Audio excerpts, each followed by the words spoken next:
لكل أمة أجل إذا جاء أجلهم لا يستأخرون ساعة ولا يستقدمون मौत जिस दिन आ गई दुनिया की हालत क्या हुई रूह तन से उड़ गई मुर्दा की हालत क्या हुई जब मलाकुल मौत आवेंगे तुम्हारे सामने फिर तुम्हें फुर्सत न मिलेगी रब हिलाने के लिए बाप भाई माँ बहिन फर्जंद जन और यार गान आशिको माशूक नौकर बन गए जगमत गुजार काम आने का नहीं हर एक जुदा हो जाएगा काम आने का नहीं हर एक जुदा हो जाएगा बल्कि एक दुश्मन जान का हो जाएगा हुस्न तेरा चंद रोजा फिर फना हो जाएगा जिस पे तेरा नाज है वो खाक में मिल जाएगा মনে রাখতে হবে আমাদের দেশে অনেক মানুষ দূরে যায় এই যে এখন হাজিরা হতে যাচ্ছে কিছুদিন আগে আমরা সফর থেকে অনেকে ফিরে আসছে আমরা প্রত্যেকেই জানি দূরে যায় হতে যায় ওমরায় যায় এরা যখন যাওয়ার সময় বিমানের টিকিট করে তো আসাটাও একই সঙ্গে করে ফেলে একই সঙ্গে আসাটাও করে ফেলে দুইটা একসঙ্গে করতে হয় ইচ্ছা করলে অবশ্য আগে পরে আসা যাওয়ার ব্যবস্থা আছে কিন্তু হজ উমরার সিস্টেম হলো যাওয়া আসার টিকিট একই সাথে করতে পারে মুহতারাম হাজিরিন রব্বুল আলামিন আমাদেরকে এই পৃথিবীতে যখন পাঠিয়েছেন তখনই আমাদেরকে ব্যাক ডেট দিয়ে পাঠিয়েছেন এই পৃথিবী থেকে আবার চলে যাব কখন কোন রাত্রে কোন দিনে কোন সকালে কোন সন্ধ্যায় কোন দুপুরে কখন যাব কোন অবস্থায় যাব এই পদ্ধতি কমপ্লিট করে এরপরে আমাকে পৃথিবীতে পাঠানো হয়েছে রব যে টাইম দিয়েছেন এই টাইমের এক সেকেন্ড এদিক ওদিক করার ক্ষমতা পৃথিবী কারো নেই পৃথিবীর সমস্ত লাইফ সাপোর্ট যদি একত্রিত করে আমাকে 1 মিনিট বেশি বাঁচাইতে চায় এই ক্ষমতা পৃথিবীর কোন লাইফ সাপোর্টারদের নাই পৃথিবীর সব বড় বড় বিদ্রোহা যদি শুধু আমার উপরে ফেলে আমাকে হত্যা করার জন্য মেরে ফেলার জন্য কসম আল্লাহ রবের দেওয়া নির্ধারিত টাইমের 1 সেকেন্ড আগে পৃথিবীর কেউ আমাকে মারতে পারবে না আমি নিজেও মরতে পারবো না পৃথিবীর কেউ আমাকে মারতেও পারবে না আমি আগুন লাগায়া গাড়ির নিচে মাথা দিয়ে সুইসাইড করবো আত্মহত্যা করবো হবেই না রবের টাইম যখন তখন আমার মরণ হবে এর আগে হবে না কেউ মারতে পারবে না আমি নিজেও করতে পারবো তবে রব আমাকে যে টাইম দিয়েছেন সেই টাইমে আমাকে যেতে হবে মুহতারাম হাজিরিন চলে যাওয়ার পরে কোথায় আপাতত কিছুদিন লাশটা কোথায় থাকবে এই ব্যবস্থা করার জন্যই তো গণকবরস্থান মুহতারাম হাজিরিন খুব ভালো করে কথাগুলি বুঝবেন তো যেতে তো হবেই পরপারের জগতে ওই জগৎ তো অত্যন্ত ভয়ঙ্কর সিরিয়াস ভয়ঙ্কর একজন কবি বড় চমৎকার বলেছেন আপনি যদি সারা জীবনের ওয়াজ মনে নাও রাখেন শুধু 2টা কবিতাই যদি মনে রাখেন আর এই কবির কবিতাকে ধরে যদি পথ চলেন পরপারের জীবনের সফলতা আপনার কদম চলতে থাকবে আমি কবিতা 2টা আপনাদের খেদমতে পেশ করি একজন কবি বড় চমৎকার বলেছেন কবি বলেন আয়া সাহিবাতাম বিলা তাকনাতু ফাইনাল ইলাহা রাউফুর রাউফ ولا ترحلنا بلا عدة فإن الطريق مخوف مخوف কবি ডেকে বলেন এ অপরাধী গুনাহগার তোমার গুনাহ কি পরিমাণে আছে পাহাড় সম পরিমাণ নাকি আসমান সমান নাকি পুরো জমিনটা তোমার গুনাহে ভরে গেছে অপরাধ তোমার যতই হোক না কেন তোমাকে একটা মেসেজ দিচ্ছি লা তাকনাতু এই মেসেজ শুধু কবি নিজে দিয়েছেন তা না বরং লা তাকনাতু বলে মেসেজ দিয়েছেন রব্বুল আলামিন কোরআন হাকিমে রব বলেছেন লা তাকনাতু এই মেসেজ রবের দেওয়া আল্লাহর রহমত থেকে নিরাশ হও না, যত বড় অপরাধী হও কেন, ফাইন্নাল ইলাহা রাউফুর রাউফ, আমাদের রব যিনি, আমাদের সব যিনি, উনি বড় বহুত বড় সিরিয়াস দয়াশীল। কেমন দয়াকার? হাদিসে কুদসির ভিতরে আমার পয়গম্বর বলেন, আল্লাহ পাক বলেছেন, ইন্না রাহমাতি সাবাকাত গাযাবি, আমার রাগও আছে, আমার মায়াও আছে। তুমি পৃথিবীর মানুষ মনে রেখো, আমার রাগ সবসময় আমার মায়া রাগের চাইতে অনেক বেশি, রাগের চাইতে আমার মায়া অনেক বেশি। এই কারণে দেখেন না, আমরা অনেক সময় ছেলে পেলেদেরকে শাসন করার জন্য ভুল করেছি, আগামী দিনে যাতে না করে এজন্য দুইটা থাপ্পড় লাগাই দিয়েছি। থাপ্পড় লাগানোর পরে বাবা যে ওর সন্তান যখন কাঁদতে থাকে, ওর যখন চোখের পানি ঝরতে থাকে, বাবা তখন আর সইতে পারে না, কিন্তু মাত্র চট দিয়েছে, এখন ছেলেকে বাবা কোলে নিতে চাইলে ছেলে আসবে না। আর তাছাড়া এই মুহূর্তেই কোলে নেওয়াটা, ওই শাসনটা দীর্ঘায়িত হবে না। এই জন্য বুদ্ধিমানের বাবার কাজ হবে হলো, যেহেতু আমি এখন ওকে থাপ্পড় দিয়ে শাসন করেছি, এখনই আমি ওকে আদর দেব না। এখনই আদর দিলে এই শাসনটা কার্যকরী হবে না। কি করতে হবে? আমার ছোট ভাই আছে, না হয় আমার ছেলে আছে, না হয় আমার বোন আছে, তাদেরকে বলবো, দেখতেছিস না ও কাঁদতেছে, একটু কোলে নিতে পারলি না? প্রয়োজনে নিজের পকেট থেকে 50 টাকা বের করে ছোট ভাইকে দিয়ে বলি, ওর একটু কোলে করে নিয়ে দোকানে নিয়ে যায়, আইসক্রিম কিনে দিয়ে। থাপ্পড় দিল কে? আমি। আবার আইসক্রিম কিনে দেওয়ার ব্যবস্থা কে করলো? কথা বলেন না কেন ভাই? আমি। কোলে উঠানোর জন্য আমি আরেকজনকে ধমক দিলাম, আমি এ কাজ করলাম। কেন? বাবা তো আমি, তাই আমার অন্তরে খুব মায়া, সন্তানের চোখের পানি আমি শুনতে পারি না, সন্তানের বিলাপ আমার করতে সহ্য হয় না। পৃথিবীর সমস্ত বাবা কেন, পৃথিবীর সমস্ত মানব দানব যত হায়াত দেওয়া আছে, সবগুলির মায়া এক জায়গায় করলে 1% হবে। এই রকমের 99% মায়া আল্লাহ তার নিজের কাছে রিজার্ভ করে রেখেছেন আমাকে আপনাকে করার জন্য। সারা দুনিয়ার যত প্রাণী আছে সবার অন্তরে আছে 1%, আর 99% রেখে দিয়েছেন আমাকে মায়া করার জন্য। খুব ভালো করে বুঝবেন। এ কারণেই তো হাদিস ভালো করে বোঝার চেষ্টা করেন। এ কারণেই তো রব্বুল আলামিন আমাদেরকে কখনো দুঃখ দেন, কখনো ধাক্কা দেন, কখনো কষ্ট দেন, কখনো আঘাত দেন, কখনো সম্পদ, কখনো সন্তান, কখনো সম্মান হানি করে। কে? রব। এটা করার পরে আমি এক্সিডেন্ট করার পরে যখন খুব কান্না করতেছি, আমার সম্পদ খোয়ায় দেওয়ার পরে খুব কান্না করতেছি, রব আমার সম্পদ খোয়ায় দিয়েছেন কেন? আমাকে শাসন করলেন। কোরআনে হাকিম আল্লাহ তাআলা বলেন, وَلَنُذِيقَنَّهُم مِّنَ الْعَذَابِ الْأَدْنَىٰ دُونَ الْعَذَابِ الْأَكْبَرِ لَعَلَّهُمْ يَرْجِعُونَ। আল্লাহ পাক বলেন, বড় বড় পানিশমেন্টের আগে ছোটখাটো পানিশমেন্ট আমি বান্দাদেরকে দিই, যাতে করে আর কখনো অপরাধের দিকে না অগ্রসর হয়। খুব ভালো করে বুঝবেন। তো আমি যখন কষ্ট পেয়ে, দুঃখ পেয়ে যখন কান্না শুরু করছি, আমার রবের তো আর ভালো লাগতেছে না। এই জন্য রব কি করলেন? রব তার রাসূলকে দিয়ে আরেকজনকে বলে দিলেন, কি? আমি ওরে অসুস্থ বানাইছি, তুমি ওকে দেখতে যাও, তুমি ওকে দেখতে যাও। শরীয়ত সিস্টেম করে দিলেন, ইয়াদাতুল মারিজ, অসুস্থকে দেখভাল করা একজন মুসলমানের হক আর একজন মুসলমানের প্রতি।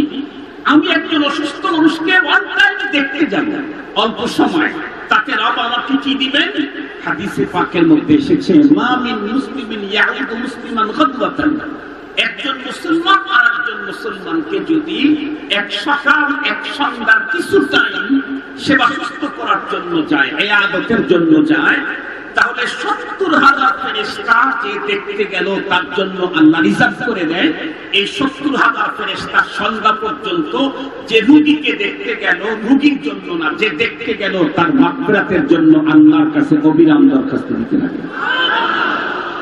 আমি হাদিস খুব ভাবলাম যে অসুস্থ তো আল্লাহই আমাকে দিলেন, সাথে সাথে আরেকটা ভাইকে আমার কাছে পাঠাবার জন্য এত বড় অফার দিলেন, কি তুই আমার ওই বান্দার কাছে যাবি, 2 মিনিট বসবি, বলবি যে মুসিবত আল্লাহর পক্ষ থেকে আসে, আল্লাহ দূর করে দিলেন। এতটুকুন কথা বলতেই রব্বুল আলামিন যে দেখতে গেল তার জন্য 70,000 ফেরেশতা রিজার্ভ করলেন। কেন? কারণ হলো দুঃখ আল্লাহ দিয়েছেন, সেই দুঃখটা যাতে আমার অন্তরে না থাকে, এজন্য আমার ভাইকে কোটি কোটি একটি অফার দিয়ে আমার কাছে পৌঁছায় দিয়েছেন আল্লাহ। সালনা নাসিরুদ্দিন মেমোরিয়াল উচ্চ বিদ্যালয়ের কলেজ মাঠে 19 নম্বর ওয়ার্ডের কর্মকর্তাস্থান স্থাপন উপলক্ষে আয়োজিত ওয়াজুল্লাহ মাহফিল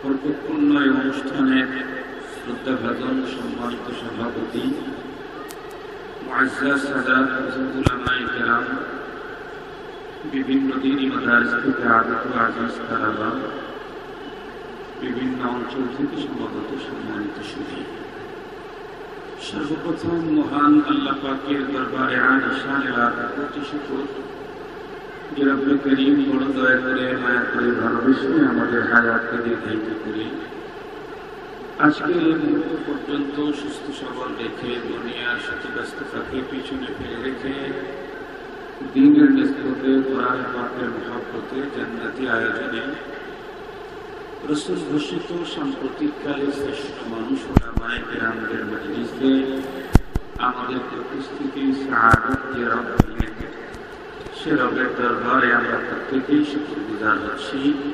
জবান খুলে ভক্তি সহকারে মহব্বত নিয়ে দিক থেকে আবেগের সাথে উচ্চ কণ্ঠে সকলেই বলে নিই আলহামদুলিল্লাহ।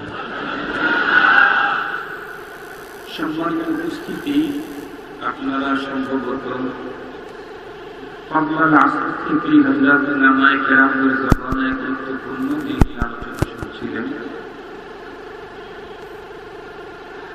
আমার পরে দেশের বরেণ্য হযরত উলামা মাশায়েখগণ উপস্থিত হয়ে আপনাদেরকে নিয়ে দ্বীনি দিক নির্দেশনামূলক জরুরি বয়ানাত পেশ করবেন। মাঝখানে বাদাল ইশা অল্প সময় আমি আপনাদের খেদমতে কোরআনে হাকিমের সূরা আলে ইমরানের 185 নম্বর আয়াতে কারিমা তেলাওয়াত করেছি। নবী করিম সাল্লাল্লাহু আলাইহি ওয়াসাল্লামের জবানে মুবারকে আহাদিসে মুবারকা থেকে বহু কথিত প্রসিদ্ধ একখানা ছোট্ট হাদিস পাঠ করেছি। রব যদি আমাকে তৌফিক দান করেন তাহলে তেলাওয়াতকৃত আয়াত এবং কথিত হাদিসকে সামনে নিয়ে সংক্ষিপ্ত সময়ে খুব গুরুত্বপূর্ণ দুটি কথা আপনাদের খেদমতে পেশ করব। আপনারা দোয়া করেন যাতে করে রব্বুল আলামিন যেন আমাকে তথ্য সমৃদ্ধ ইখলাসপূর্ণ আজকের এই মাঠের ময়দানের জন্য অতীব জরুরি দ্বীনি আলোচনার তৌফিক দান করেন। সম্মানিত উপস্থিতি, আমরা প্রত্যেকেই জানি যে আজকের অনুষ্ঠানটি একটি প্রতিষ্ঠান কেন্দ্রিক আয়োজিত। প্রতিষ্ঠানটি হচ্ছে কবরস্থান। গণকবরস্থান স্থাপন উপলক্ষে আজকের এই অনুষ্ঠান। মানুষ কবরস্থানে যায় মরার আগে না পরে মানুষকে সেখানে কবর দেওয়া হয়। জায়গায় হল কবরস্থান, কবরের জায়গা। কবরে যাওয়ার আগে মানুষ মারা যায়, তারপরে তাকে কবর দেয়। এই বিষয়টাকে সামনে নিয়েই আমি কোরআনে হাকিমের তেলাওয়াত আয়াতে কারিমাটাকে চয়েস করেছি। যে আয়াতে কারিমা আমি চয়েস করেছি, তেলাওয়াত করেছি, এই আয়াতে কারিমাতে রব্বুল আলামিন বিশ্ববাসীকে 4টা গুরুত্বপূর্ণ মেসেজ দিয়েছেন। কয়টা মেসেজ? 4টা। আমি হয়তো বা 4টা মেসেজের কথা আজকে বলবো না। আমি যতটুকু বলতে পারি আগাতে থাকি, আল্লাহ তাআলা যতটুকু বলেন। আমরা প্রত্যেকেই জানি মেসেজ অনেক জায়গা থেকে মানুষের কাছে আসে। কারো মেসেজ আসে এপার থেকে, কারো মেসেজ আসে ওপার থেকে। আবার কারো কাছে মেসেজ আসে উপর থেকে। মেসেজ ডাটা যত বড় হয় মেসেজের গুরুত্ব তত বেশি হয়।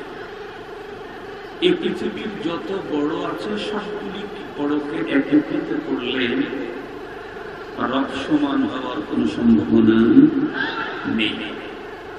কোরআন হাকিমে সূরাতুল ইখলাসে আল্লাহ পাক স্পষ্ট চ্যালেঞ্জ করেছেন, ঘোষণা দিয়েছেন, কুল হুয়াল্লাহু আহাদ আল্লাহুস সামাদ লাম ইয়ালিদ ওয়া লাম ইউলাদ ওয়া লাম ইয়াকুল লাহু কুফুয়ান আহাদ। সর্বশেষ আয়াতে আল্লাহ তাআলা বলেন, তামাম পৃথিবী হন্য হয়ে তন্ন করে খুঁজে একজনকেও রব সমান পাবে।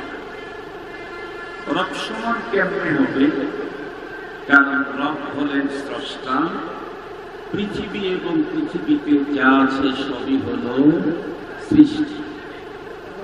এই দুনিয়া এবং দুনিয়াতে যা আছে সবই সৃষ্টি। স্রষ্টাকে আল্লাহ। দুনিয়া যেহেতু সৃষ্টি, এ কারণে দুনিয়া এবং দুনিয়ার ভিতরে যা আছে সবগুলি একদিন শেষ হয়ে যায়। কোরআনে হাকিমে আল্লাহ তাআলা বলেন, কুল্লু মান আলাইহা ফান ওয়া ইয়াবকা ওয়াজহু রাব্বিকা যুল জালালি ওয়াল ইকরাম। সব শেষ হয়ে যায়। কোরআনে হাকিমের যে আয়াতে কারিমা তেলাওয়াত করেছি, এই আয়াতে কারিমাতে রব্বুল আলামিন প্রথম মেসেজটাই দিয়েছেন এটি। তো মেসেজ যেহেতু রবের পক্ষ থেকে, সঙ্গত কারণে এর চাইতে গুরুত্বপূর্ণ দামি মেসেজ পৃথিবীর কোন মানুষের কাছে কোনোদিনও আসতে পারে না। রবের পক্ষ থেকে মেসেজ, প্রথম মেসেজটা এমন যে মেসেজকে অস্বীকার করার মতো মানুষ তামাম পৃথিবীতে একজন ছিল না, এখনো নেই, কিয়ামত পর্যন্ত আসবে। এই পৃথিবীতে রব অস্বীকার করার মতো বহু মানুষ আগেও ছিল, এখনো আছে। এই পৃথিবীতে কোরআন অস্বীকার করার মতো মানুষ অতীতে ছিল, এখনো আছে। এই পৃথিবীতে নবী রাসূলকে অস্বীকার করার মতো মানুষ অতীতে ছিল, এখনো আছে। এমনকি অতীতেও নিজেকে রব বলে দাবি করার লোকও এসেছিল। তার মধ্যে সবচেয়ে জঘন্যতম বড় একজন, তার নাম হল ফিরআউন। তার দাবি ছিল কি, আনা রাব্বুকুমুল আ'লা, আমি সবচেয়ে বড় খোদা। রব্বুল আলামিন পৃথিবীর সামনে প্রমাণ করায় দিলেন, তুমি পৃথিবীর সবচেয়ে বড় খোদা নও, তুমি হলে পৃথিবীর সবচেয়ে শ্রেষ্ঠতম বেহুদা। বড় খোদা না বেহুদা? কেমনে?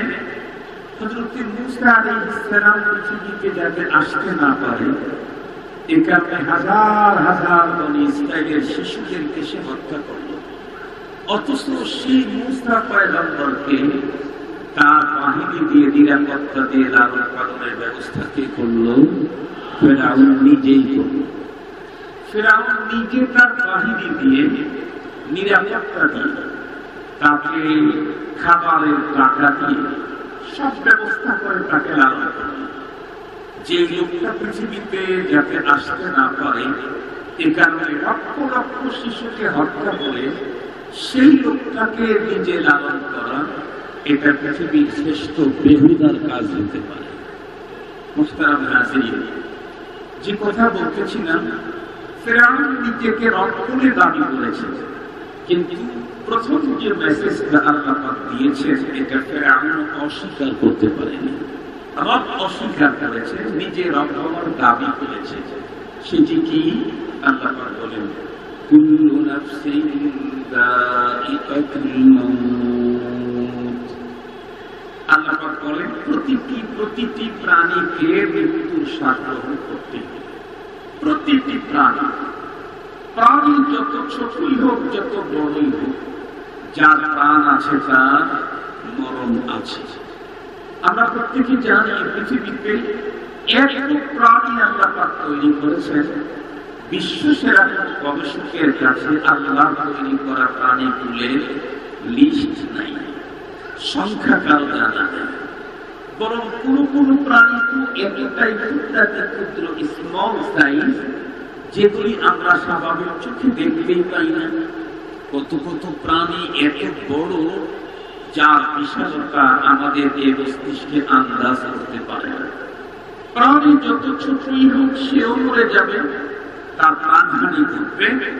যত বড়ই হোক তার মরণ হবেই হবে। এমনকি তামাম পৃথিবীর সকল প্রাণীর প্রাণ নাশে দায়িত্বে নিয়োজিত বিভাগীয় প্রধান হযরত আজরাইল আলাইহিস সালাম অনেক বিশাল দেহের অধিকারী। তার শক্তি, পাওয়ার, ক্ষমতা এ সম্পর্কে কোরআন হাদিসে হযরত উলামায়ে কেরামের জবানে আমরা অনেক কথা শুনেছি। মুহতারাম হাজিরিন, সকল প্রাণীর প্রাণ অর্থ করলেও এই বিশাল দেহ আর আকৃতির অধিকারী হযরত আজরাইল আলাইহিস সালাম, তার কি মরণ হবে না? কথা বলেন, তার মরণ হবে না? তাকেও মরতে হবে। তার মানে সমস্ত প্রাণীকে মৃত্যুবরণ করতে হবে। এই কথাটা পৃথিবীর আস্তিক নাস্তিক সবাই বিশ্বাস করে, কিন্তু আমাদের মনে রাখতে হবে, আমরা যারা মুমিন মুসলমান, আমাদের বিশ্বাস শুধু মৃত্যু পর্যন্ত না। মৃত্যুর বিশ্বাস তো নাস্তিকেরও আছে, মৃত্যুর বিশ্বাস তো কাফেরেরও আছে, মৃত্যুর বিশ্বাস তো মুশরিকেরও আছে, মৃত্যুর বিশ্বাস তো পৃথিবীর প্রতিটি মানুষের আছে। আমরা যারা মুমিন, আমরা শুধু মৃত্যুকে বিশ্বাস করি এমনটি না, বরং মরণের পরে আমাদের লম্বা বিশ্বাস আছে। যেই বিশ্বাসগুলি আমরা শিখেছিলাম, মনে পড়ে কি আপনাদের? ছোট্টবেলায় মর্নিং বক্তব্যে গ্রাম্য মুন্সির কাছে গিয়ে ফজরের নামাজের পরে মসজিদের বারান্দায় ভাঙ্গা চাকাইয়ের উপরে বসে গ্রাম্য মুন্সি আমাদেরকে কিছু শিখিয়ে দিয়েছিলেন। সেখানে কি কি শিখানো ছিল? তার মধ্যে একটা গুরুত্বপূর্ণ জিনিস শিখানো ছিল, আমানতু বিল্লাহি ওয়া মালাইকাতিহি ওয়া কুতুবিহি ওয়া রুসুলিহি ওয়াল ইয়াউমিল আখির ওয়াল কদরি খাইরিহি ওয়া শাররিহি মিনাল্লাহি তাআলা ওয়াল বা'সি বা'দাল মাউত। খুব ভালো করে কথাগুলি বুঝতে হবে। ছোট্টবেলায় মর্নিং বক্তব্যে গ্রাম্য মুন্সির কাছে যে স্লোগানগুলি শিখেছিলাম, তার ভিতরে একটা স্লোগান হলো আমানতু বিল্লাহ, আর একটা স্লোগান হলো আশহাদু আল্লা ইলাহা ইল্লাল্লাহ, আর একটা স্লোগান হলো লা ইলাহা ইল্লাল্লাহ। আমানতু বিল্লাহর যে স্লোগান আমরা শিখেছিলাম, ওই স্লোগানের একদম লাস্টের দিকে এটাও আমরা শিখেছি, ওয়াল বা'সু বা'দাল মাউত। আমাদের বিশ্বাস শুধু মৃত্যু পর্যন্ত না, মৌত কো সুনজা হে গাফিল ইখতিতামে জিন্দেগি, মৌত কো সুনজা হে গাফিল ইখতিতামে জিন্দেগি, দর হकीकत मौत तेरे इब्तिदाए जिंदगी, दर हकीकत मौत तेरे इब्तिदाए जिंदगी, कदम सूए मरकाद नजर सूए दुनिया, कदम सूए मरकाद नजर सूए दुनिया, किधर जा रहा है किधर देखता है, किधर जा रहा है किधर देखता है। আমরা মুমিন, আমাদের বিশ্বাস মৃত্যু পর্যন্ত না, আমাদের বিশ্বাস মৃত্যুর পরে আরো অনেক লম্বা। মৃত্যুর পরে লম্বা জীবনের বিশ্বাস আমরা আমাদের অন্তরে লালন করি। যেমন ইন্নাল হাউদা হাক্কুন ওয়াস সিরাতা হাক্কুন ওয়াল জান্নাতা হাক ওয়ান নার হাক ওয়াল হিসাব হাক। এরকম লম্বা ফেরেশত আছে আমাদের বিশ্বাসে। মুহতারাম হাজিরিন, আমরা যেহেতু মৃত্যুর পরে আরেকটা জীবনের বিশ্বাস করি, আর ওই জীবনটাই হলো আমাদের মূল জীবন। দুনিয়ার 70, 80, 90, 100 বছরের এই জীবন, এটা হলো পরপারের মূল জীবনের ভূমিকা শুরু।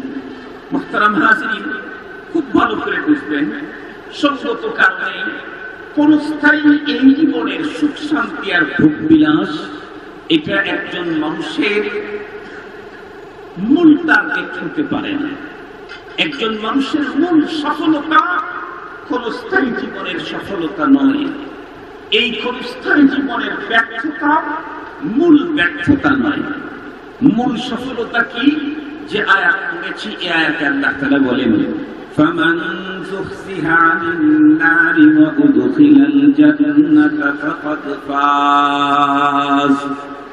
প্রকৃত সফল তো ওই ব্যক্তি যে ব্যক্তি পরপারে যাওয়ার পরে জাহান্নাম থেকে মুক্তি পেয়ে জান্নাতে ঢুকে যাবে।